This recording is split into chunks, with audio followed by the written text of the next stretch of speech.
Christian, you're a step closer to achieving your dreams and qualifying for the LA28 Paralympic Games. What emotions come to mind when you hear those words? The emotions that bring out of me is excitement, uh, nerves, but in a good way, and just uh, humbling because it is a home Olympic Paralympic Games, and it doesn't happen that often. I think the last Summer Games was in Atlanta in '96, and I was only 2 years old, so I couldn't tell you what that moment was like in America, but going in when I'll be 34, if I do make the team, those emotions and on home soil are just going to be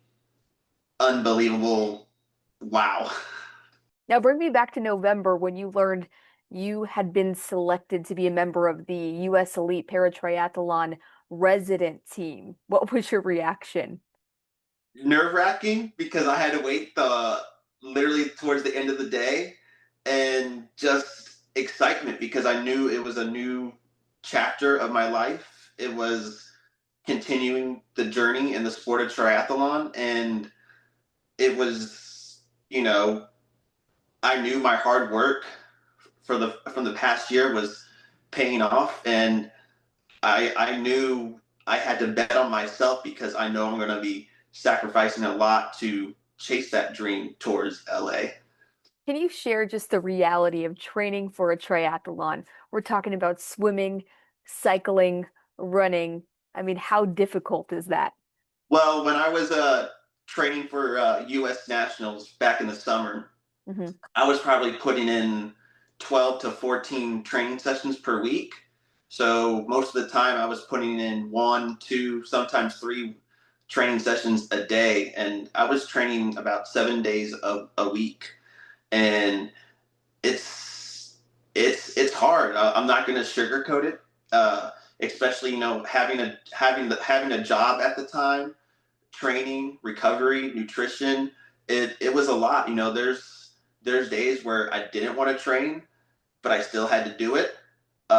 There's times where I had to give up family events or social events because I'm the type of person I want to get my workouts done first thing in the morning. So I knew sleep was the priority for a grueling workout the next day, but it's worth it because you're training for something that you're trying to chase, and that's the ultimate goals that you set at the beginning of the season. And I know the work I did to get to this spot right now, which is joining the residence team this year. I know the work towards the LA Games in 2.5 years is going to be a lot harder, and I'm looking forward to all the ups and downs and the challenges that comes with it. And now, Christian, what message do you hope that you're sending to other people with a disability or someone that struggles with their vision like you do, and how they're inspired by what you're currently doing right now? You know, I always tell people if you have a dream, you know, you got to chase it, and it starts with that dream. And once you have that dream, set goals, set challenging goals, set goals that are hard to reach. And once you set those hard goals, you got to work hard, and you got to work hard. I'm talking, training, nutrition, recovery, not only physically but mentally. And if you can do that, it will pay off. It's not going to happen like that. It's going to take months or years. And I'm I'm lucky, and I've only done this sport for a little over a year, but all my training from high school, college, after college, all that stacks up, and I'm just stacking days. Repetition removes doubt, and if you have that type of mindset, anything is possible. And how much does it mean to you to represent your home city, San Antonio, when you go and train at the Colorado Springs Olympic and Paralympic Training Center? I've always loved San Antonio. I've grew up here my whole life, except for college for those 4 years. and I just want to represent the city proudly. It's a big city, but a small town vibe, which, we're all hard workers in this great city. And, just like, we want to remember the Alamo, I want them to remember me, hopefully, 5 or 10 years down the line.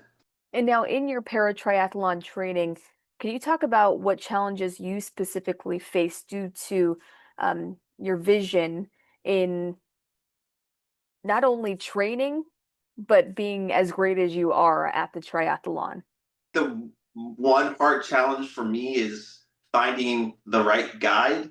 And it's, not only for triathlon, but for also running and all the races I've done before. In the sport of triathlon, you you're only allowed one guide, and they have to swim, bike, and run with you the whole time. And for me, what's hard for me, I'm such a elite swimmer in the triathlon world, so it's hard to find that right guy who can keep up with me in the swimming. And it's just a lot of communication. My guide is not just racing, they're also communicating with me in the water by touch, on the tandem bike by talking and letting me know when we're turning, stopping, or slowing down or speeding up, and also on the run, same thing as the bike, a lot of communication telling me when there's uphills, downhills, left, right, stop. And so I would say that's probably the biggest uh, challenge. And just also, you know, uh, training too. I don't have the luxury to drive everywhere. So, it's either ask a friend or parent or take a lot of Ubers. And sure, I might be losing a lot of money, but I'm chasing these goals because there's no excuses, in my opinion. And you mentioned the financial commitment. What are you hoping from your community, San Antonio, in supporting you in this process? Like you mentioned, this is monumental what you're trying to achieve. Luckily, being part of the residence team, I get to live, eat, and have medical and recovery resources at the training center. But you know, USAT, USA Triathlon, funds about a couple races a year, and since I'm in that beginning tier of this new journey, the more races I can do, the more points I can rack up and be higher in the rankings. And so, uh, funding races for me is a big challenge. And so I have created a GoFundMe to help fund, races for next year and the following years leading up to 2028. You also mentioned before not coming up with any excuses. Have you always had the mentality of never feeling sorry for yourself and never creating excuses as you chase your dreams? I think I was always like that.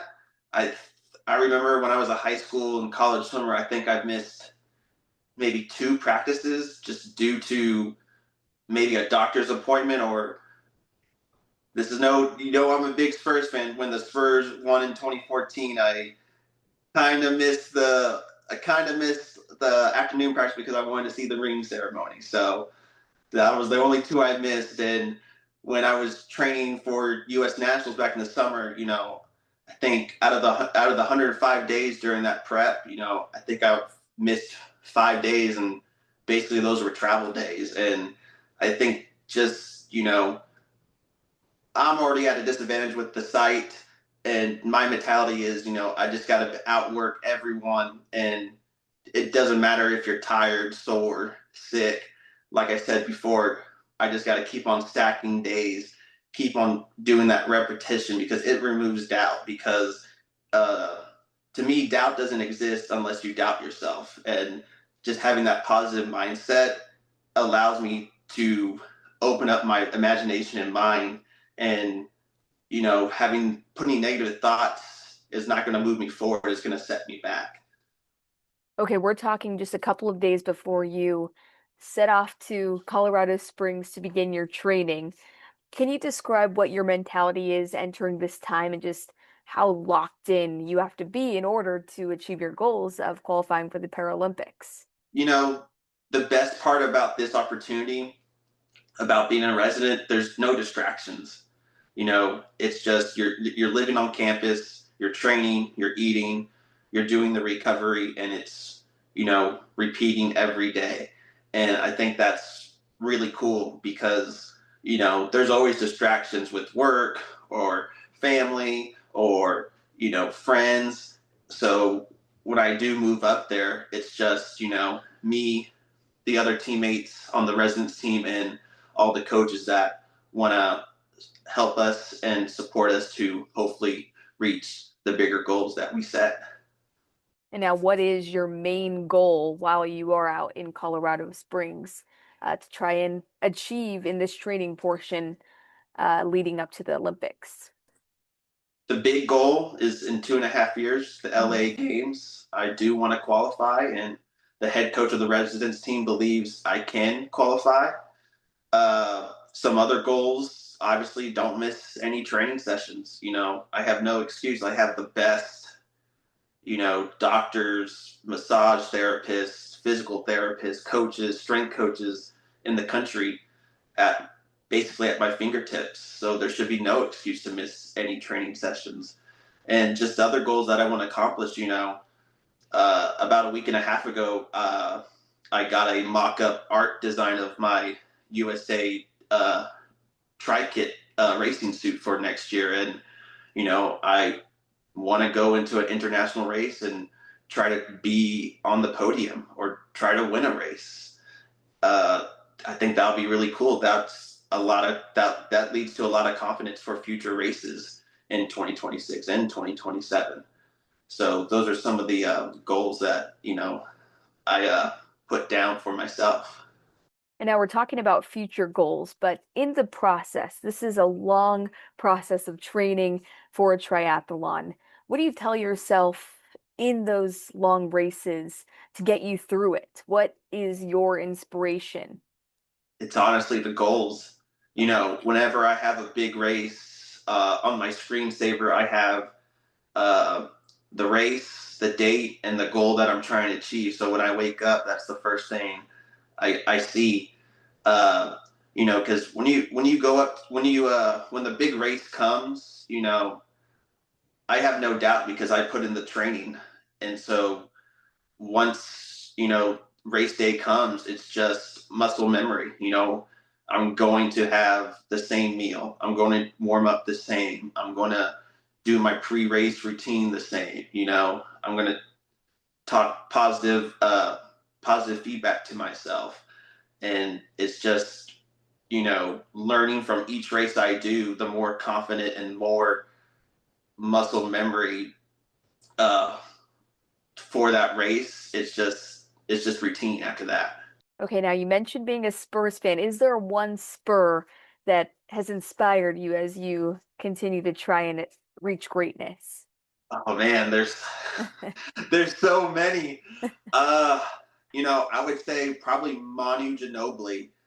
His career was just amazing from all different levels, from Euro basketball to the Olympics to the NBA, and the sacrifices he did for giving up a starter position where he could start anywhere in the NBA to being probably one of the best six mans of all time. And his competitive drive was like a Kobe, like a Michael Jordan, and I love that, because he was passionate, he was hardworking, and he did what he had to do for better of the team. And to me, I can relate to that a lot because I'm willing to do whatever it takes to win.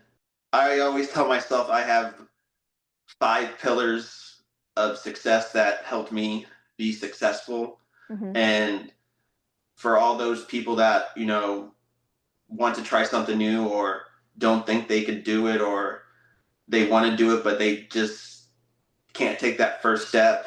To me, these are the 5 pillars that helped me throughout my whole journey, and those are goal setting, discipline over motivation, passion and love for what you're doing, support team and love the journey. Just because, you know, there's going to be highs, there's going to be lows, there's going to be ups and downs. You're going to face adversity. You're going to test your character, but at the end of the day, you know, all that hard work is going to pay off, and crossing that finish line is just going to be so much better when you do, you know, accomplish those goals.